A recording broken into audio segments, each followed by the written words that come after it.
Hi, everybody. This is Gary Dean with Sentiment Timing, and this is our technical video report for Tuesday, November 11th, 2025. Happy Veterans Day to all your veterans out there. Thank you for your service, and let's get started. I'm sorry for missing the report today. I actually had a bunch of personal stuff I had to take care of. I was in and out all day. I probably shouldn't have made really any trades because it was more I gave the targets, and the market, especially IWM, did what I thought, but they just never made it up to targets, and overall the day was not a good day overall. But so let's get started on this. One of the things that I said when we were at these lows was that we're probably going to come up and we're going to close this gap here because the bears are very neat traders. They do not like to leave gaps above it. So you can see we actually closed it. If we're going to be heading higher, you want to keep an eye on this 68.80. This is the next resistance level. And really for the bears, they're going to need to get it through this support right here at the 6,800 down to the 6,795. If they do that, then we're going to be looking at a closing of the gap at a 67.30, which I do believe it could play out sooner rather than later. But right now we have to see, are they going to, who's going to make the first move? If we gap up to these levels, I would be a fader of it. I would definitely be looking to either take a put position a little bit longer out on the spiders or sell some call premium. But in the morning notes, I said, we had a little bit of a gap down. I said, you want to keep an eye on the 6,800. That's probably where buyers are going to be waiting.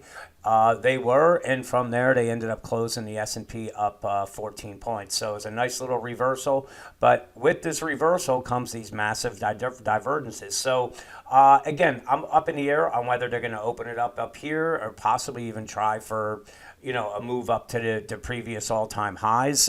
We have to wait and see. I think that, the government opening up, I think is priced in already. I really, the only thing that's good for is the airlines and our military getting paid again. Well, otherwise, I can care less if they ever open up again. But in any case, so those are the lines in the sand. We have this is our resistance right here. This is really what the bears need to get through right here, the 67.08. Even we could say this right here. We're going to go 67.08 down to this to the 67.97. So this is our support zone. If they lose that, we have some at 67.70, but most likely we would come down and close the gap right here. And that's actually one of the reasons why I got kind of caught with the IWM, because we were up on the put side, but being we were down pretty close to closing the gap, I thought they were going to, and they ended up leaving the put side in the dust, and it came up and didn't, reach the call side was in the money, but it didn't go up to this 246. It wasn't a great day overall. But in any case, so we have bearish divergences on the 5-minute chart. We have bearish divergences on the 15-minute chart. And if we take a look at the daily, we kind of have them. This is, I'm not really sure that this is going to count as a divergence because, like I said, I like to see it form where you see things going down. That's where you get the bigger ones. So we could get a pullback and bring our momentum down some and then pop back up and come up to the 68.82 and then form those bearish divergences. And then from there, that's where we'd be looking for a larger move to the downside. So taking a look at the daily chart, because this is actually pretty important here, because we had these bearish divergences. Yes, I guess we could count that, but this move up here that that we saw was pretty big, so we may need to make another new high before all else is said and done. But these divergences been in place for quite some time, so we may not need another set of them. But anyway, again, really one of the areas I'm looking 62.50 is a downside target, and then down to the 61.50. That's where I believe we will be in the next 3 to 4 weeks.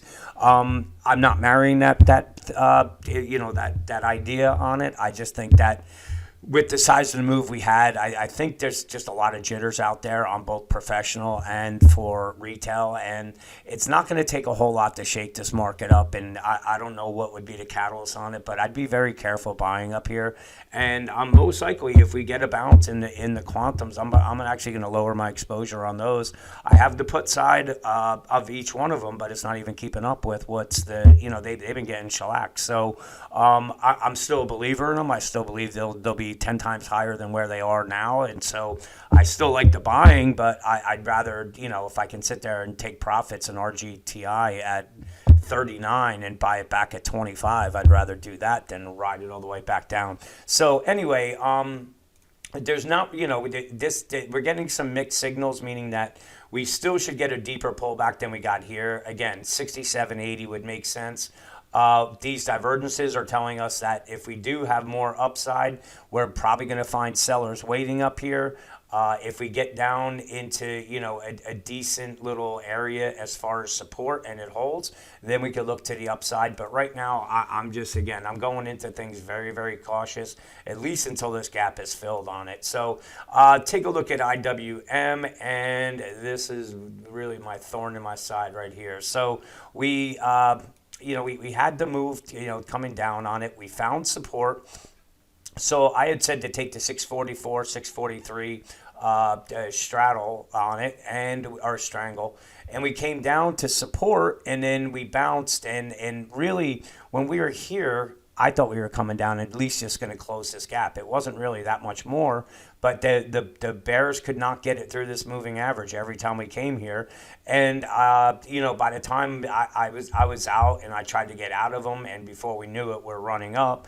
So I held those and then held the call side, and it just didn't really work out. But for IWM, moving on to tomorrow, if the bears can take out the 242.54, anticipate 241.55 coming into play. If they can get above this 245.68 here, there's resistance at 246.67, but I believe we'd be making a move up to the 248. And then again, on the downside, if the bulls give up this 240 level, we're probably coming all the way down to the 236. So let's just see what plays out tomorrow. Well, I'm going to be in all day, so I'm going to be concentrating. We're going to be back on the winning side. For the day, our fund, hang on one second. We are minus 1385. Nothing crazy because we've had a few pretty good days, but I'm not really a good loser, so I can't stand doing that. But with that, have a great night, and I'll talk to you guys in the morning.